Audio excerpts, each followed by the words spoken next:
तब के गर्नुहुन्छ? त्यो वास्तविकता छ। डेमोक्रेसीका फन्डामेन्टल भित्र बहुमतलाई त्यसैले गर्दा यसलाई हामीले स्वीकार गर्नुपर्ने हुन्छ। तर तपाईँले भने जस्तो आम चाहनालाई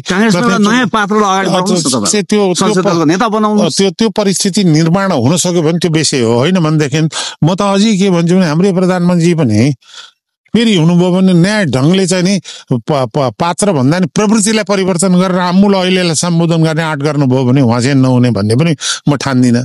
तर के छ भने त्यही स्टेरियोटाइप, त्यही एउटा सानो गिरोह अनि त्यो गिरोहवादबाट सञ्चालित त्यही झुन्डबाट गर्ने हो भने देश अत्यन्त ठुलो चुनौतीपूर्ण बाटोतिर गइरहेछ। मैले अहिले भने होइन, आजभन्दा 6 महिना 8 महिना 1 वर्ष अगाडि सम्झँदा भने थिएँ हामी कहाँ असङ्गठित अराजकतातिर देश जाँदैछ।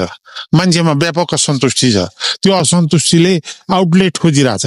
अब आउटलेट अहिलेका मुभमेन्टमा चाहिँ नि पूर्व राजावादीहरूले आउटलेट दिन खोजिरहेछ। त्यसलाई तपाईँले गाली गरेर तर्साएर धम्काएर भाषण गरेर होइन, दमन गरेर होइन, एक्सनमा होइन, हामीसँग विकृति अब तुरन्त सुधार्न सुरु गरौँ, अहिले सुधार गरौँ भनेर 2 स्टेप सुरु गरौँ न। त्यसले मात्रै नियन्त्रण गर्छ। मैले देखाएको थिएँ त्यस्तो। अब सत्तामा बस्ने नेतृत्व गर्नेले के देख्नु भएको छ त्यो उहाँहरूसँग सोध्नुहोस्।